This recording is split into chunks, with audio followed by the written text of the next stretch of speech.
Okay. Yeah. So, good evening. Welcome to the Medway Institute. And today we are going to discuss the Psychiatry Recall MCQs asked in the NEET-PG 2024. We'll try to appreciate where the MCQs can be asked and how can we help doing the MCQs. Treatment for the serotonin toxicity or sertraline toxicity is basically we know that the various SSRI, we all know before this question, I think you remember this is some sort of repeat question. We have been asked that the TCA toxicity overdose can cause death. TCA toxicity can cause death by cardiac arrhythmia. Okay, that's a very commonly asked MCQ. But overdose of SSRI cause the serotonin syndrome. Serotonin syndrome, we know it's a syndrome usually preceded by the co-administration of SSRI with MAO inhibitor. Usually not been commonly seen because MAO inhibitors are rarely being used now. But sometime the patient is on resistant depression, can be prescribed the MAO inhibitors and SSRI along with them. Patient take a overdose to kill self. That time lead to the serotonin syndrome. So it's a syndrome of it's a triad of the cognitive symptom,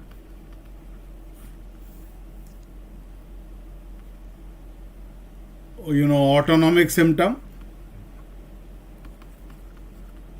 and the neuromuscular disorder. Cognitive, we have the anxiety, we may have the delirium, and anxiety, delirium, that's a cognitive symptom. We could have the myoclonic jerks. We could have a frank seizures. So that will be in the neuromuscular symptom. For this it will be the increased pulse or increased sweating. That's a hallmark. Increased BP. Neuromuscular is the myoclonic jerks and the seizures. And the good part of that is that it is not life threatening. It can be easily treatment is the ciprofloxacin. The drug of choice is a common appetite stimulant, ciprofloxacin. Treatment is the stop all drugs and give the ciprofloxacin. So answer will be the ciprofloxacin. It's a commonly used appetite stimulant. Orally can be given, and so no threat by SSRI overdose. It lead to the serotonin syndrome, and that can be easily cured by giving the ciprofloxacin. Now, motivational model are all except. It is called as the MET therapy. It's a motivation enhancement therapy. It is being used in the drug de-addiction. First time been given by the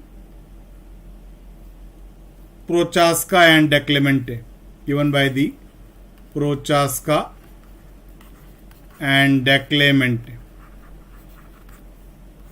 So some people say it's from the PSM. It has been commonly practiced in PSM, but it's a very well known therapy used in psychiatric illnesses, especially in the drug de-addiction protocols.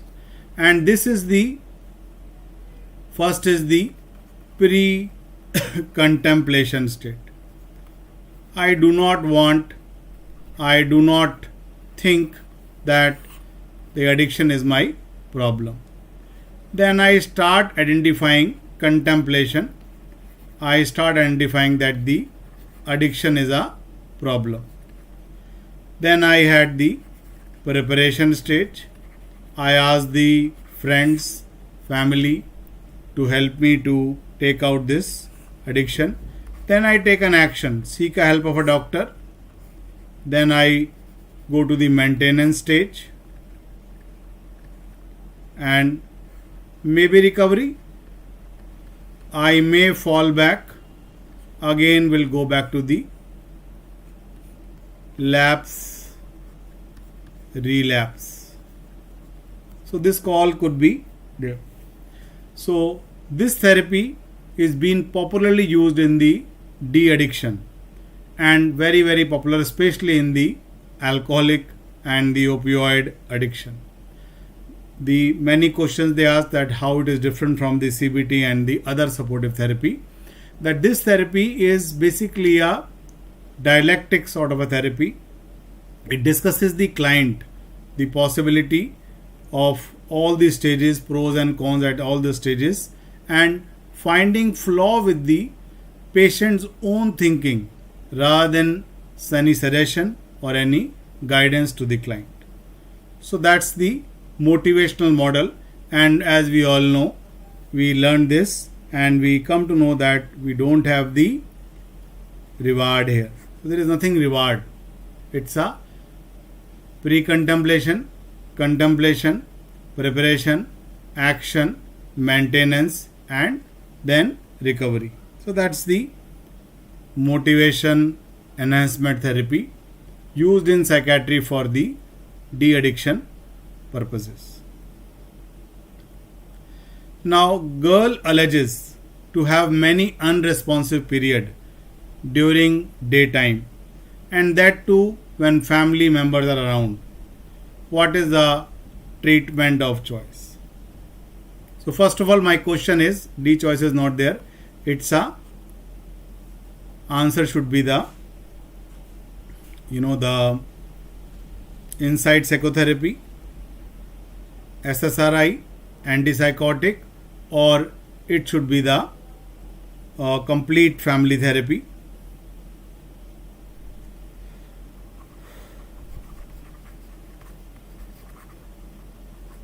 So to understand this, I would say this therapy, it is basically, first of all, what actually it is. We know it's basically a case of a dissociative motor, or what you call sensory disorder. Dissociative disorder. There are episodes of unresponsiveness, and the therapy theory says that this is being done with the primary gain, secondary gain, and then later on the tertiary gain. So this is the process. This is to relieve the unconscious anxiety.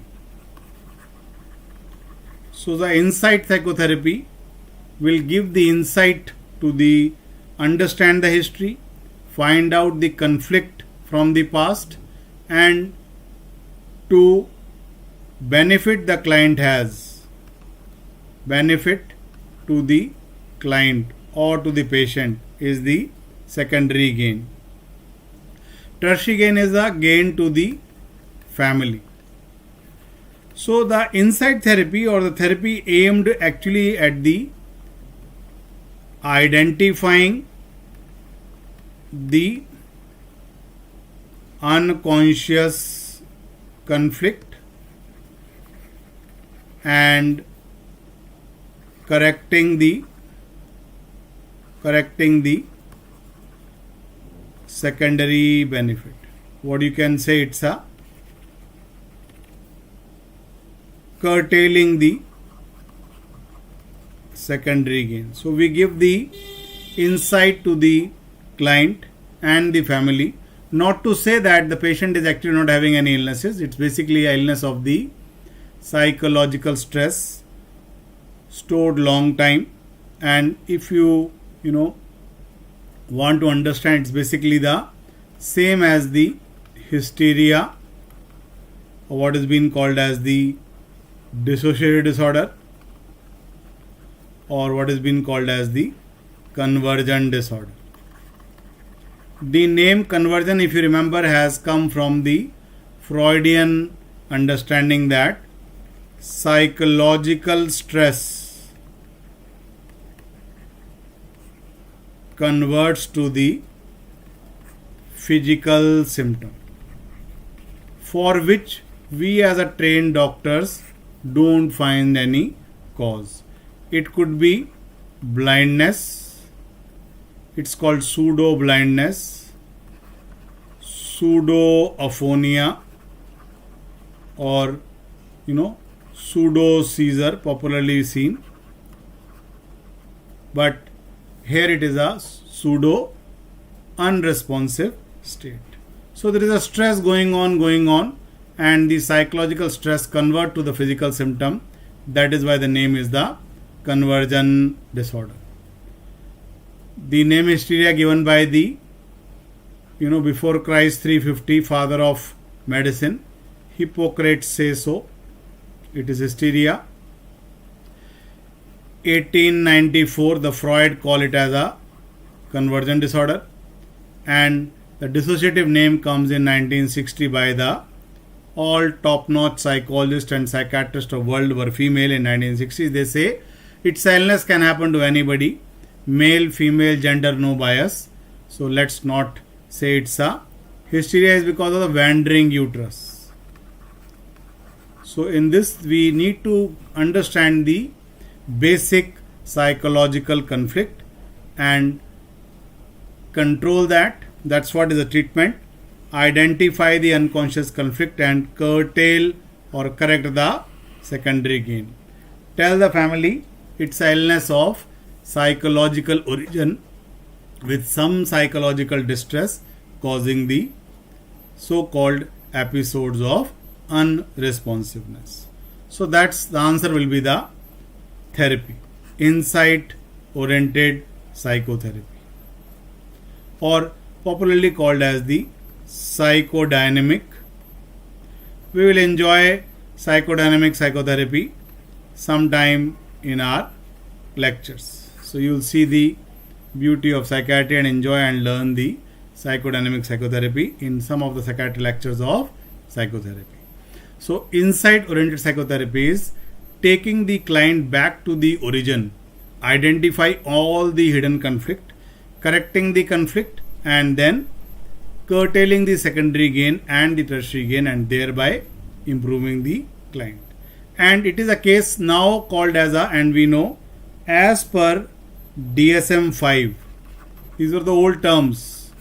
In 2013 the name has been changed to the somatic symptom disorder.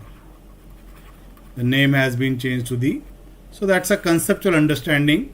So what was being called as hysteria, conversion, dissociative disorder in the past, currently being called as somatic symptom disorders. These illnesses are basically said to have a psychological conflict leading to some physical symptom for which we as a trained medical doctors don't find any cause. So answer is to identify the conflict and let the client be aware of it. Client I mean here is the patient. In psychiatry we use the word client for that. Now patient comes to the OPD, is a well-behaved gentleman, but his mother complains that he is a ill-mannered and gets into the fight. What is the diagnosis? बताइए doctor साहब। Diagnosis is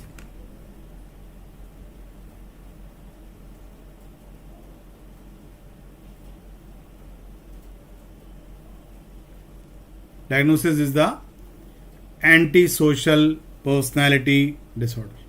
Narcissistic means they usually boast of themselves.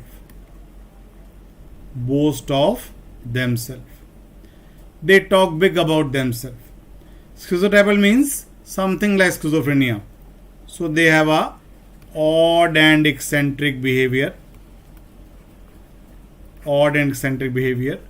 And they have a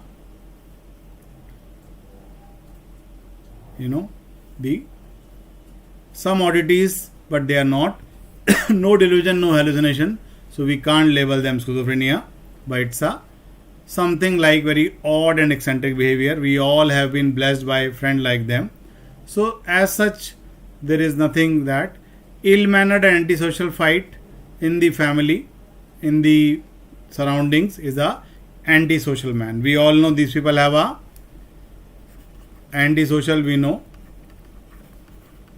personality disorder. They have no guilt, no empathy, they never learn from their past mistake,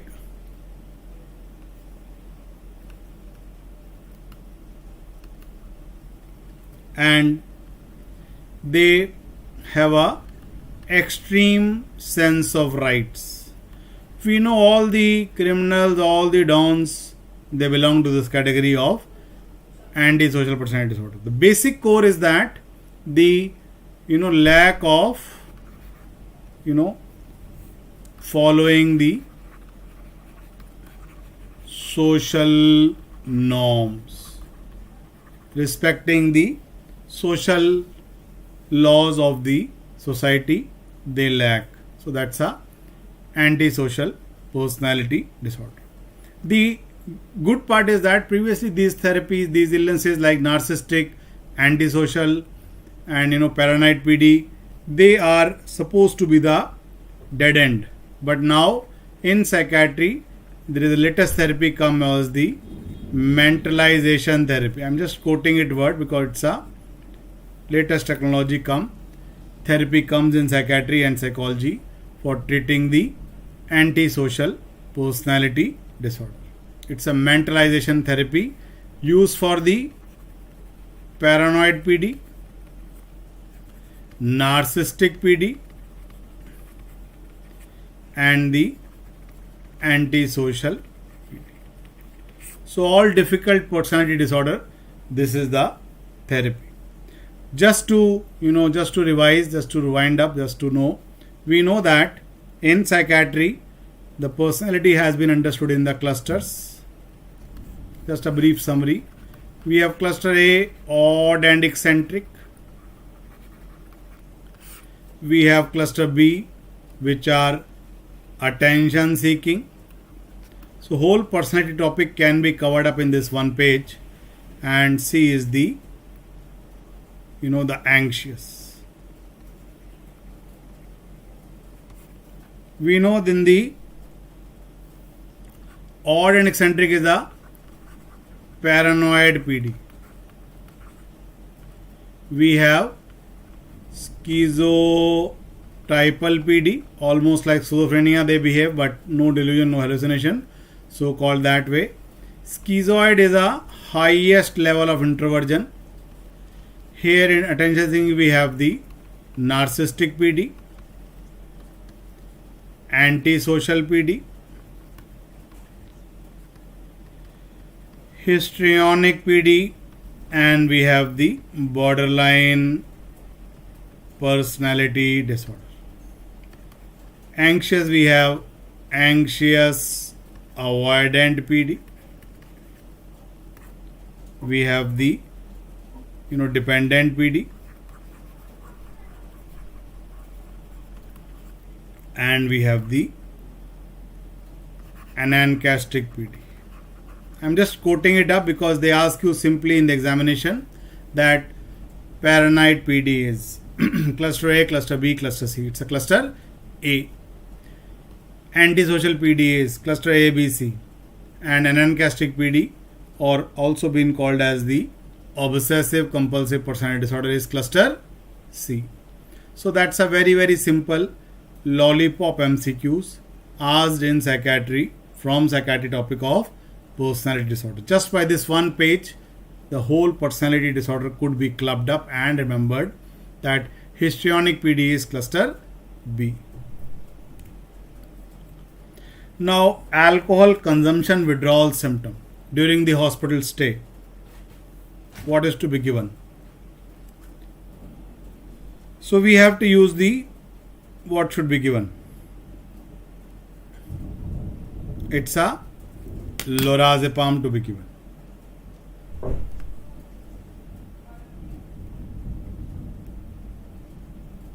So it's a lorazepam to be given. Okay. For that we must know that alcohol is a CNS suppressant. Alcohol is a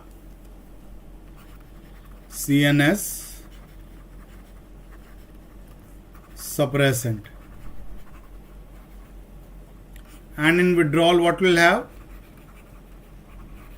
We'll have a anxiety. We have tremors. We have insomnia. We may have a generalized tonic-clonic seizure called as the rum fits. We may go for delirium tremens. Okay, you remember we have this question very commonly asked that delirium tremens happen after 48 to 72 hours and GTCS happen after 12 to 24 hours of the alcohol withdrawal. So that's a loving MCQ of the previous examination. Now we know that alcohol being this, so we'll have a detoxification. So for detoxification of the alcohol, we give something like alcohol, and we know something like alcohol is a benzodiazepine, and we have a drug like chlordiazepoxide, diazepam, lorazepam, clonazepam, and so on. Usually we prefer the long acting drug because of the risk of seizures or going into the confusional state. But here the answer is lorazepam. So in withdrawal, to control withdrawal, we have to give something like alcohol, and something like alcohol is a benzodiazepine. Because we can't use the. So then is the relapse prevention. Just I am briefing you.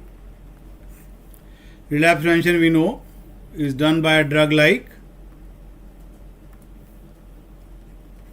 anti-abuse drug, that is disulfiram, and we have the anti-craving drugs available, which is also a loving MCQ of the exam. So that's the alcohol treatment: anti-abuse, anti-craving, and detoxification. So, and the anti-craving drugs are acamprosate, topiramate,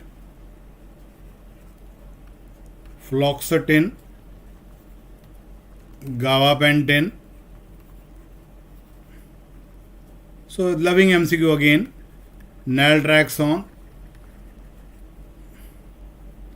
So that's all the baclofen, commonly used muscle relaxant, now being used for the anti-craving for the alcohol. Acamprosate, topiramate, naltrexone, fluoxetine, gabapentin, and the baclofen. But for prevention of the withdrawal, we have to give something like alcohol, and something like alcohol is a benzodiazepine. ठीक है doctor साहब. Now, a female was referred from a dermatology center because of many requests of facial plastic surgery, in spite of telling by family that many times he does not look ugly. She is perfectly fine. She is asking again and again for surgery because she feels that her nose are flat, eyes are sunken and face is ugly. So her belief is fixed, and we know it's a case of a body dysmorphic disorder, and the answer is to the SSRI. Even if they say it's a body dysmorphic delusion or body dysmorphic disorder without insight, the drug to be chosen is a SSRI. SSRI has to be given, and we all know that now we have it's a category under the OCD and related disorder. As per the DSM-5, it includes the OCD, hoarding disorder, skin excoriation disorder,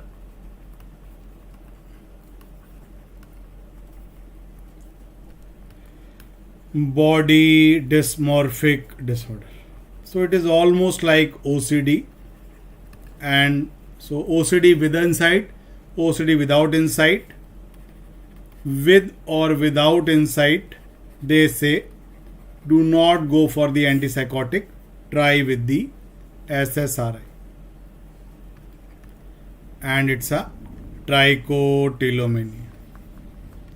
So trichotillomania, which was, and the skin excoriation, which was previously under the impulse control disorder, now been categorized as a OCD and related disorders. And as per the ICD-11, sixth here is the hypochondriasis and olfactory reference syndrome. So basically, it is a case of a body disorder without insight, or sometimes we say it's a body dysmorphic delusion. But as per the guideline, the answer is a SSRI. Okay. Now, collapse state. He has been binge drinking for last 10 days. Here the question was, the random blood sugar was 49. That has also been a figure, I think, here. The best next step is the give the injection D25, IVDS, or vitamin B1. So it's a vitamin B1 with the infusion of the dextrose. So many MCQs about the alcohol, because if we know, if we don't give the vitamin B1, we'll land up into the Wernicke's encephalopathy. Okay, so always give thiamine before and along with the dextrose. If we give the dextrose, it lead to the Wernicke's encephalopathy and the later on the Korsakoff psychosis. Wernicke's encephalopathy, we all know, is a triad of the altered sensorium, ophthalmoplegia, and the gait.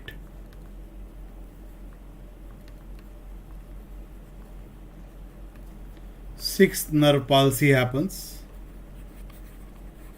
because of the vitamin B1 deficiency. If untreated, it's a transient state. It's a transient state. If untreated, leads to Korsakoff's psychosis. please mind, we all know that Korsakoff's psychosis is a misnomer. We all know there is no psychosis, there is no madness, no psychosis. It's a misnomer. झूठा नाम है ये. It's a misnomer. What happened in this is it's a recent memory loss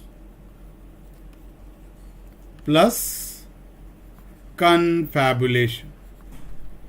Confabulation is a filling up of memory gap. We all see the movie Gajni. Remember that.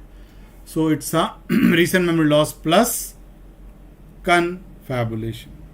It's a permanent damage because of lack of vitamin B1.